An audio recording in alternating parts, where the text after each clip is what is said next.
Compte-rendu de la résidence réalisé dans le cadre de l'étude sur la requalification des espaces publics du centre-bourg de Clérieux. La municipalité de Clérieux a souhaité repenser les espaces publics du centre-bourg en associant les habitants du village. Nous réalisons cette étude en groupement. Urban Studio, les urbanistes et paysagistes qui dessinent le projet, CGIC Ingénierie, un bureau d'études VRD, et les ateliers déconcertants. Ça, c'est nous, et on s'occupe de la concertation. La mission s'organise en 3 étapes.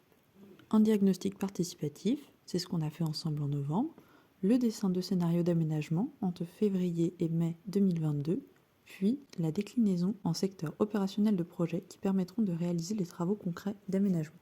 L'ambition de la concertation est ici de récolter différents points de vue et perceptions, recueillir de nouvelles idées et faire évoluer la réflexion. Pour ça, nous avons ouvert les portes d'un local idéalement situé rue de la Vallée.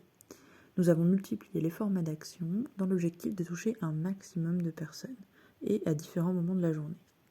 En organisant un débat mouvant, en diffusant des films, en animant des temps d'ateliers collectifs, des temps d'information et d'échange avec les commerçants, les acteurs locaux, les parents aux sorties d'école, etc.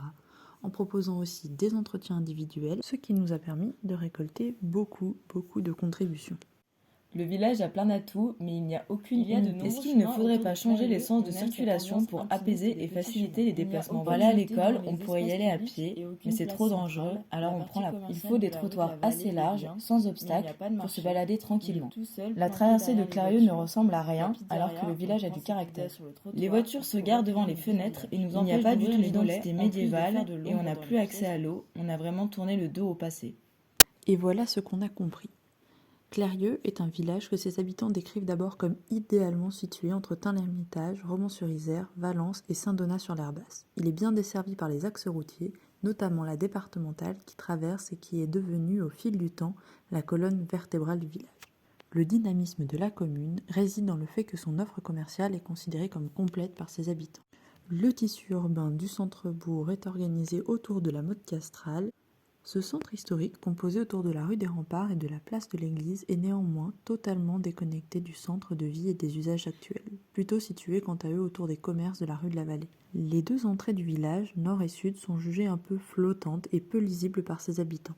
Ainsi, le centre du village semble déconnecté de son environnement et des lotissements et quartiers qui composent la commune. Le cœur de bourg est déconnecté des organes qui l'entourent. Les quelques connexions existantes sont en effet principalement des voies routières peu qualitatives, aussi bien pour les piétons que pour les modes doux. De plus, le paysage agricole et forestier entourant la commune est très peu visible depuis le centre-village. La Motte Castrale pourrait offrir des points de vue sur le grand paysage, mais elle reste inaccessible car privée et jugée dangereuse. Les berges de l'Herbasse sont quant à elles en grande partie inaccessibles. Néanmoins, l'Herbasse est jugée comme un potentiel à exploiter, comme un lieu de fraîcheur jugé agréable l'été. Finalement, de nombreuses modifications et constructions dans le centre-village ont été menées sans planification préalable, ce qui participe aujourd'hui à faire de Clérieux un village en quête de son identité. Mais bonne nouvelle, il existe de nombreuses opportunités pour retrouver cette identité. L'histoire médiévale, agricole et ouvrière qui a marqué la commune et son tissu urbain laisse aujourd'hui des traces patrimoniales que nous pouvons valoriser. Des possibilités de cheminement importantes existent autour de l'Herbasse et des coteaux environnants. Une multitude de places et de placettes presque nonchalantes aujourd'hui pourraient rythmer le réseau d'espaces publics forts. Une centralité pressentie rue de la Vallée ne demande qu'à être révélée. Et il existe un attachement fort au village par ses habitants et une bonne volonté de mettre la main à la pâte. Alors, un grand merci pour votre participation et on se donne rendez-vous en février pour continuer l'aventure.